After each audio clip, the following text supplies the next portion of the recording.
The Retirement Cafe podcast. Now's the time to teach with Katie Waldegrave.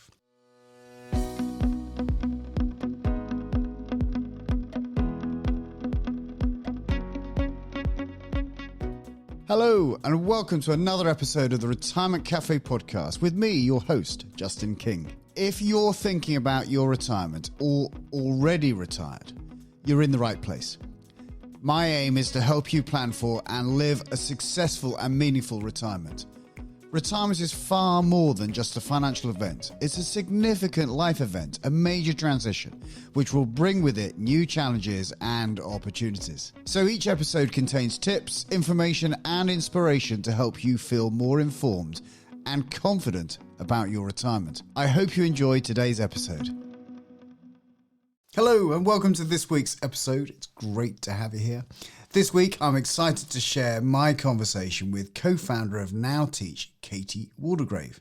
Now, you know as well as I do that our working patterns are shifting. No longer do we leave school or university, choose a career and probably a company and stay with them for our whole working life. People move around a lot more, not only between companies but also careers. This was the theme of my fascinating conversation with Professor Andrew J. Scott, who's the author of The 100-Year Life, who was on the podcast a few months ago. I'll put a link in the show notes if you missed that episode and would like to listen. Katie and her organisation want to capitalise upon this trend and encourage more experienced people into teaching. Teaching is a polarising career. From my experience and the people I know, you are likely to either feel a natural instinct to want to teach or have a fear of the profession. I know that the homeschooling forced upon so many parents by the COVID-19 pandemic certainly engendered a newfound respect for teachers. My wife Kathy can vouch for that. In our conversation, Katie explains how Now Teach aims to bring experienced people not ready to completely retire into the classroom. She believes Now Teach has a role to play in tackling the teacher recruitment crisis. But more importantly, Katie explains the enormous benefits for teachers and pupils alike for sharing of wisdom, their experience of the world and a perspective that comes with age. We chat about how the process works, what makes an ideal teacher, and the benefits of a career change later in life. So if you've ever considered a second or maybe a third or fourth career, this episode is for you. I hope you feel inspired by my conversation with Katie Waldegrave. Welcome to the Retirement Cafe podcast, Katie Waldegrave. Thank you very much for having me. It's great to be here. Now, Katie, you've got an organisation called Now Teach, which is why we're chatting this afternoon. Tell me about Now Teach.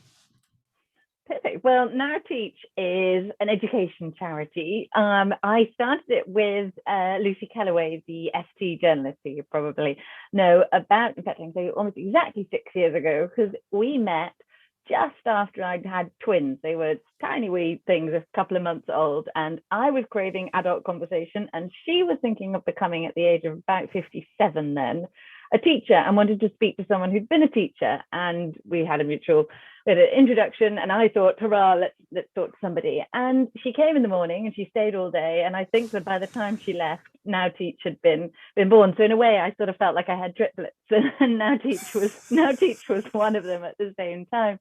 But one of the things that kind of drew us together when we were sitting there holding a little baby in each hand was that we'd both read Andrew Scott and Linda Grattan's 100-Year Life. I don't know, you probably know it well. He's been on our podcast. Of course he has. So, you know, he is to the extent that we have anything so highfalutin as a foundational text, it's probably that. He is the Bible. And one of the things we were talking about was that, you know, these tiny little things born in 2016, their working life and education and all the rest of it, I think they're apparently both more likely to live to 100 than not. And that's going to profoundly change our relationship with work and education and when we do which and for how long.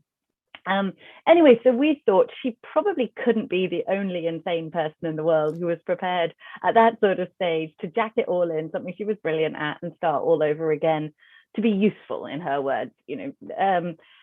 And I think we made lots of mistakes along the way, but I think in that key insight, we were right, and we hit something of a zeitgeist, which has probably only been compounded by COVID, which is to say that there is something, perhaps at the stage when your children move out, or perhaps at a stage of a key relationship shift, or, a lot of different stages for different people, where you look to wanting different things out of your career. And teaching could be one of them, as a sense of giving back and return to your community and so on. Anyway, so we gave birth, as it were, to now teach in 2016. The first teachers joined us in 2017, and we've gone on since.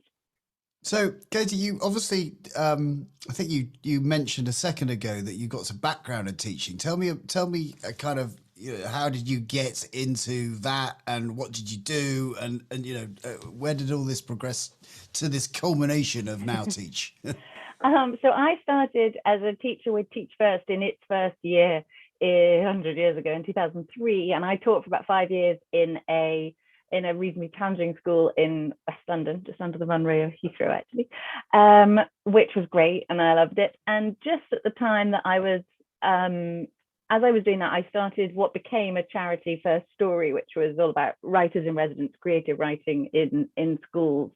And I took a bit of a leap of faith and thought, I'll give it a go for a year. I was writing a book, doing various things, and thought, well, let's see if this has any legs. And it seemed to. It continues, and it's grown and do much better than when I ran it. But it's about putting writers, real serious grown-up writers, into some of the more challenging schools, just like private schools seem to have this kind of thing all over the place, and publishing children's work, giving voices to those voices that might not otherwise be heard.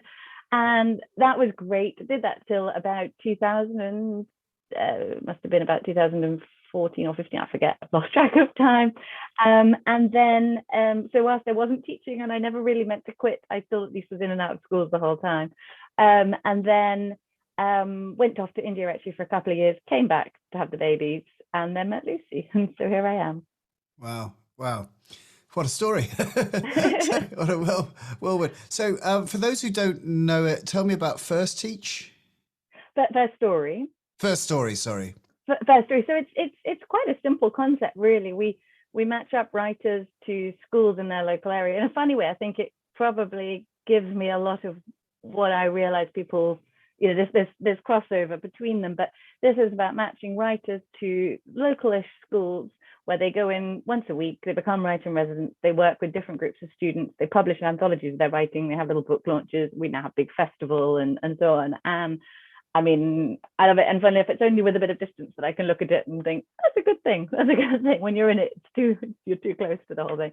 And it continues to say it works in lots of challenging schools up and down the country. But there was something that the writers valued, which I think is not a million miles from what the Now Teachers value, which is to say, if you're a writer, you typically live quite a lot in your own head and sort of, not completely certain you're being useful every minute of every day when you're thinking your writerly thoughts, but actually being in a school, being in a community that is local to you, working with children who are exciting, mad, wonderful, not always easy, but always interesting. I think something that those writers got out of it is actually something very similar to that drives Now Teachers to belong, to be useful is important for all of us. Mm. So coming round then to Now Teach, the new baby, which by the way, how old is Now Teach now? Well, the twins are 6, so it's 6 and a bit. 6 and a bit, fantastic. Yeah. And how's the organisation set up? And I appreciate with Lucy that she came to you, with having this conversation about I think I'd like to get into teaching at 57. I think you said. Yeah. Some people will have that idea. Some people won't have that idea. Yeah. It'll be the furthest thing that they could even possibly be thinking of. But how are you introducing this idea to people who may not have the idea, but that this could be something that they should consider? And why should they consider it? Well, I think how we introduced it then and how we introduced it now remain quite similar. The first is simply, mostly when people are in touch with us, they sort of still often assume that they maybe can't, that perhaps there's a forced retirement age at some point, or no school would ever want them, or no, it's there's a strong perception that it's probably not possible in some way.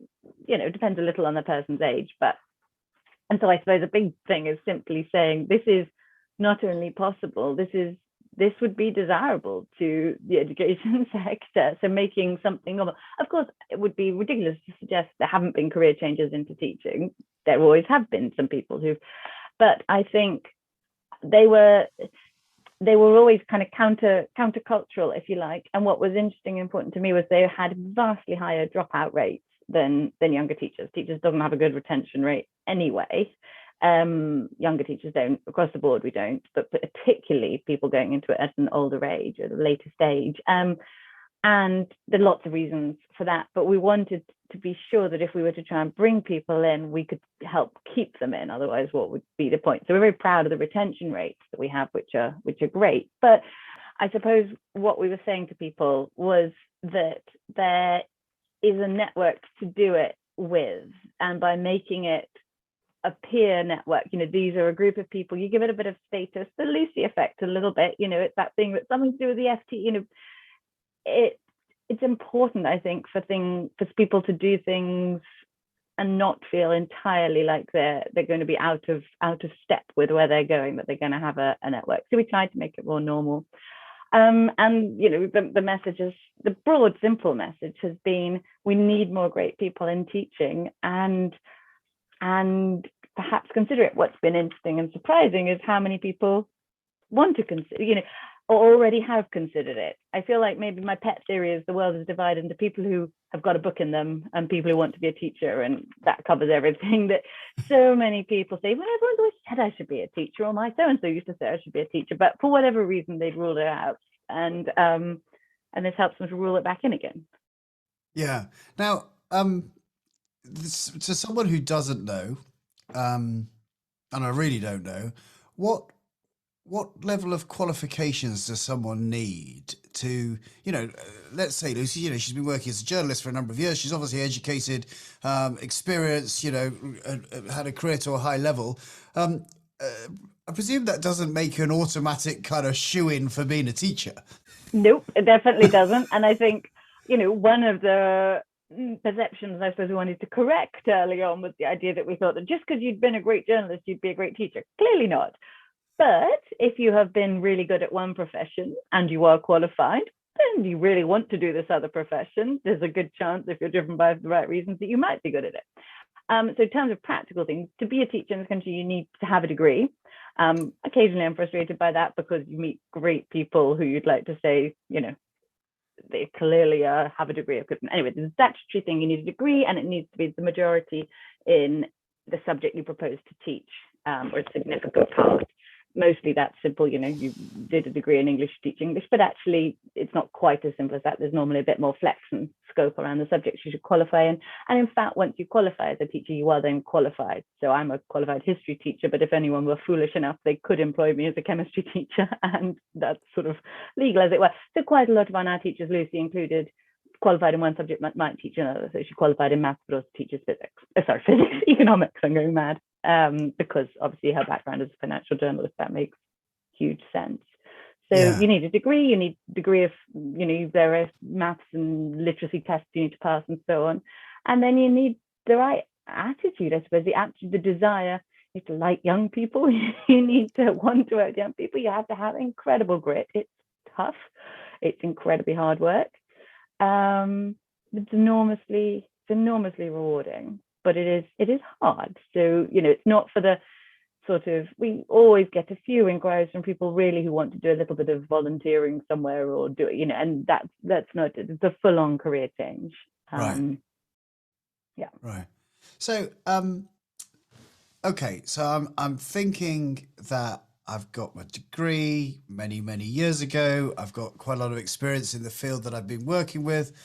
What do I do next? So you talk to us, and after this I shall hand you and send you emails. But you talk to us, and we talk you through your various different options. One of the things that is true about teaching and getting into teaching is it's ridiculously complicated. The whole system is, there are lots and lots of different routes in. So we help you navigate that. And you might be the kind of person who would like to go back to university at a more university-based route where you'll be in schools, but you might want to actually do it very much as a school-based training. It might be very important you stay local to your current house and family, or actually you might be up for longer commute if it took you to a particularly disadvantaged area or a particularly something or other area.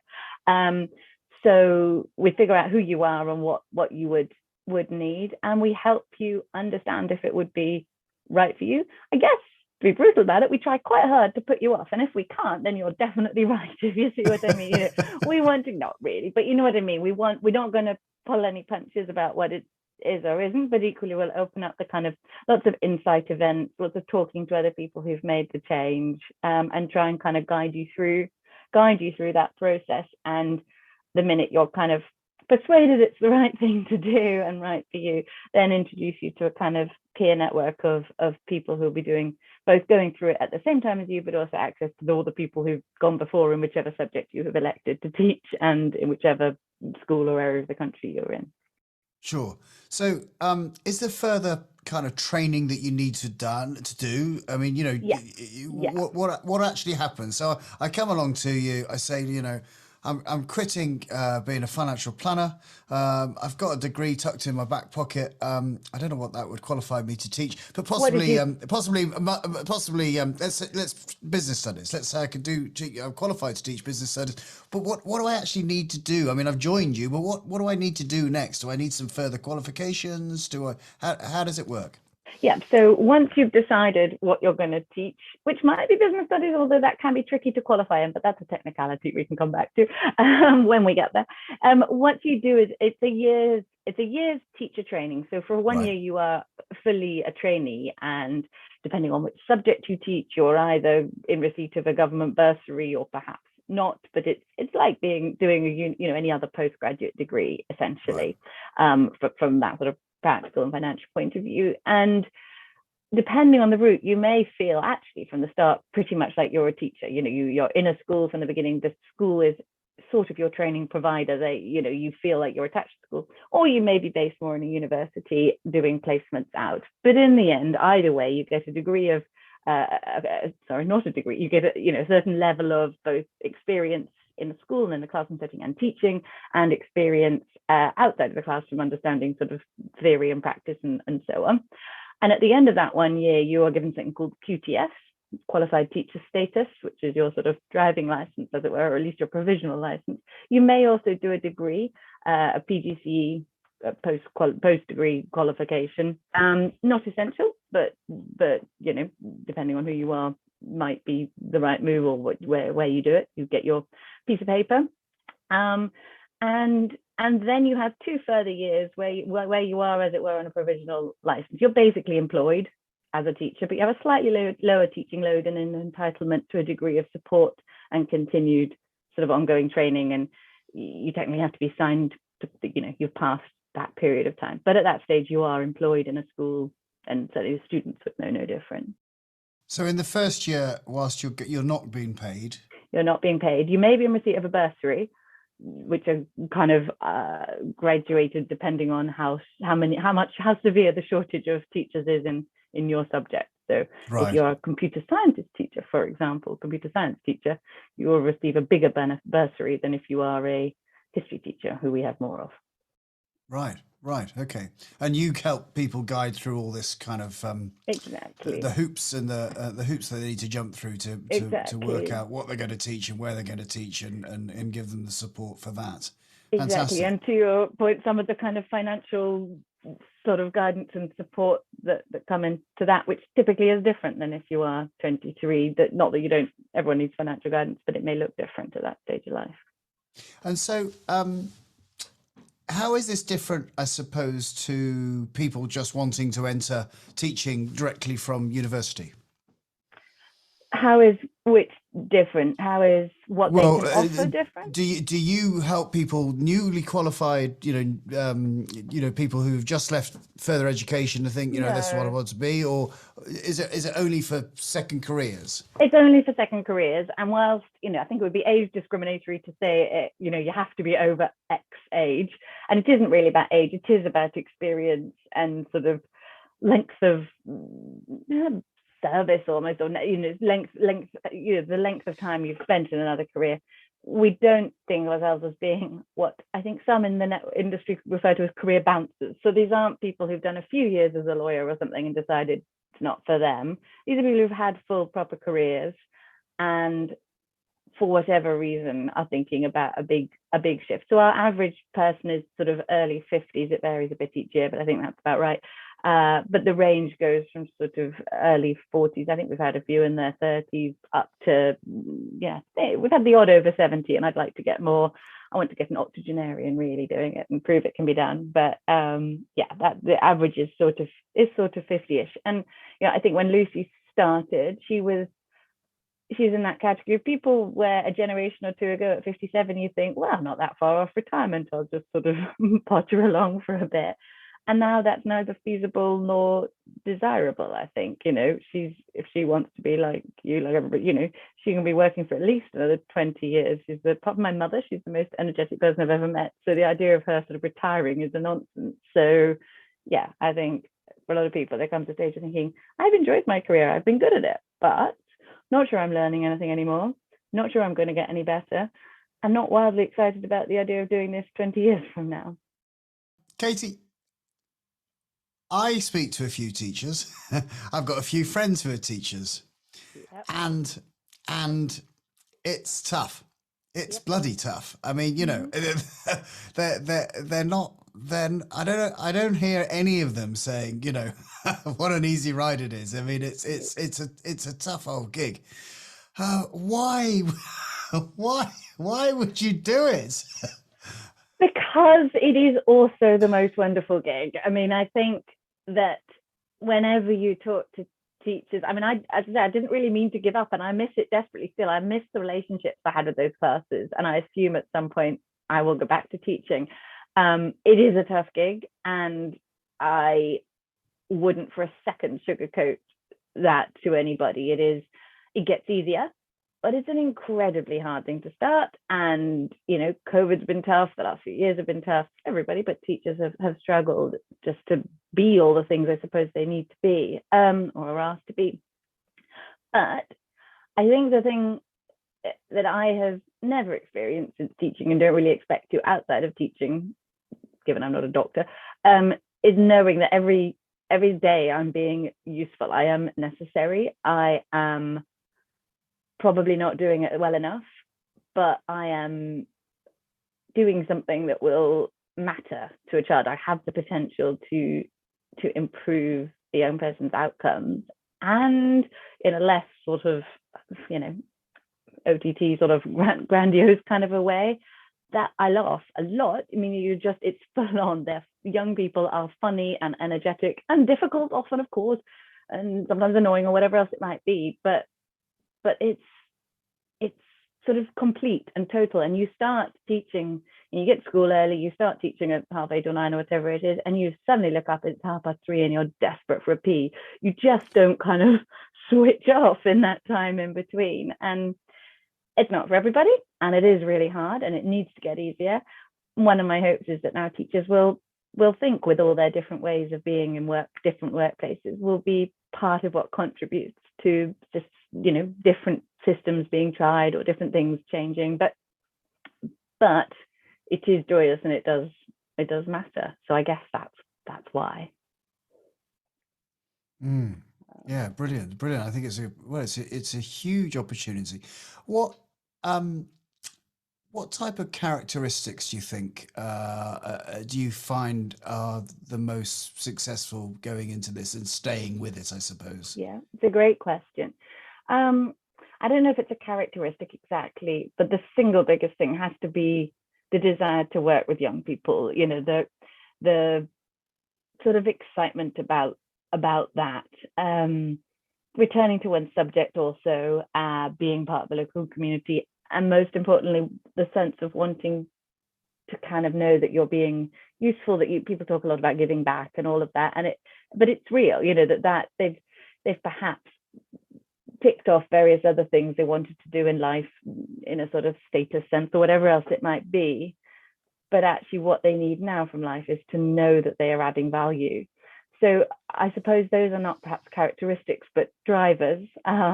But that sense that you want to be giving back, being useful, belonging in a community, fully engaged with it. I think in terms of characteristics, humility is key. It's really tough to go from being really good at something and probably reasonably near the top of the whatever you are, to being really bad at something, which everyone is when they start teaching, and right at the bottom. That's hard. It's all very well in theory saying you understand you'll be at the bottom, but actually, even I remember one person saying to me, I knew we must have had a photocopier in my last workplace, but I had no idea where it was. And, every teacher, on the other hand, is there at 7 a.m. queuing up to get their photocopying done. It's really different. But those that love it talk about that very fact being kind of rejuvenating in a funny way, the sense that what you're responsible for in that first year is learning to be a good teacher, and you're not managing people, and you're not responsible for the whole business or whatever it might be that has been kind of weighing on you. What you are is learning, and failing, and that's tough, but ultimately getting better at something. But yes, anyone who knows deep down that they would really just not be happy starting again, that's not right. And whilst love of subject is important, I think it's secondary to wanting to work with and for young people. Absolutely. Well, I think I really enjoyed our conversation. I think this would be absolutely inspiring for so many people thinking, you know what, I've done my time at the mill, of whatever their mill is, and looking for some way of making a contribution back to society, and what better way could you have an impact on enthusing and empowering young people to have a better education and bringing along experience. And I always remember in my school years there were some teachers who had real life experience of doing what they were teaching, and I always felt quite invigorated by what they were saying. Whereas I do remember having the conversation with the business studies teacher at the time, going, "But you've never run a business." I mean, and I appreciate that's not all what it's all about. But I did feel very, kind of like, well, there needs to be some real life experience of actually what you're teaching. Now, it may be more difficult if you're a history teacher of saying what the real life teaching experience you've got, or what have you. But I do remember, especially I think for one of my passions, which is sport.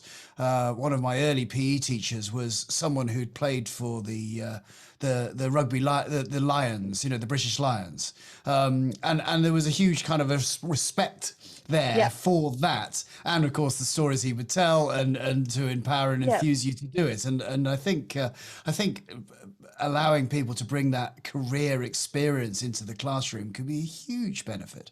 I think that's absolutely right, and it's not for a second suggesting that business teacher who doesn't have experience of running a business, as you say, is less. But there is a richness in having, multiple life experiences and stories in schools. And we have one of the youngest teaching populations in the OECD for getting career change. But it must be sort of richer and more, and what worked for you as a 15-year-old or whatever you were when you were challenging your business studies teacher would be different to the person who sat next to you. And so providing children with as many range of role models as possible it seems to me, must be sensible. And you say history teachers, but things like the fall of the Berlin Wall are on the curriculum now, and I think it is. I've talked to quite a lot of the history teachers talking about it to sort of blow the mind of forget the students, but of maybe a 25-year-old teacher to be hearing, talk about troubles in Ireland or whatever it might be that they are teaching, which comes. I think that does also bring history alive, perhaps. So I agree. I think it's just really important to have, and in fact for those young teachers to work with older people. Intergenerational workplaces must be smarter workplaces. I think they have more different skills, and it sort of seems obvious to me that would be best. So yeah, and I can imagine that the variety of opinion, from the staff room conversations to how the school should be run and administered, and made more attractive, and more showing vitality by bringing in lots of different experience from people who've worked in different organizations. Exactly. Could only enrich the environment of the education system. Agreed. I don't think you couldn't be more right. And there's just, I'm excited in a way. This first stage, we're now our fifth cohort of teachers now. This first stage has in a way been all about proving that people can do it, they will do it, they will stay, they will be good.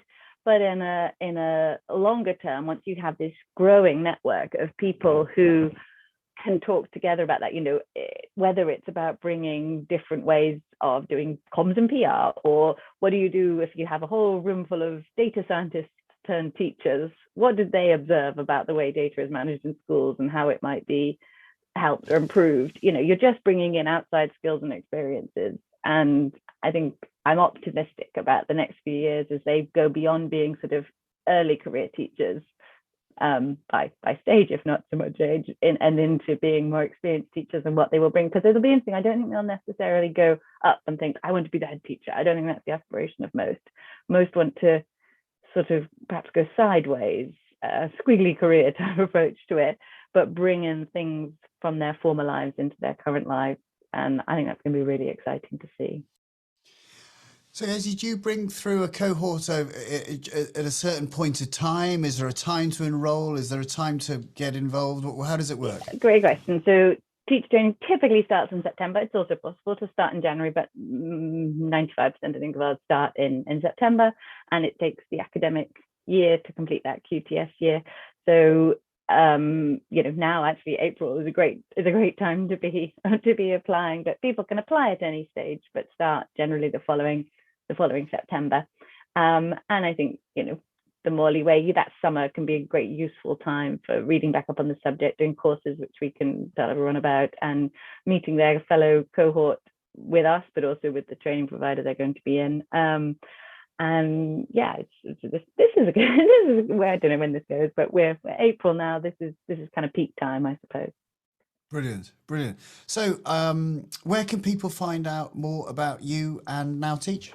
Well, thank you for asking. I would suggest they go to www.nowteach.org.uk and fill in a form, or just drop us a line, ring us up, anything, and we'd love to answer any questions anyone has, or tell them about and it's a slow burn for a lot of people. A conversation might not turn into a teaching career for several years to come. But I guess the thing is, if someone's been telling you, or you've been niggling away thinking, I could be a great teacher, don't ignore that.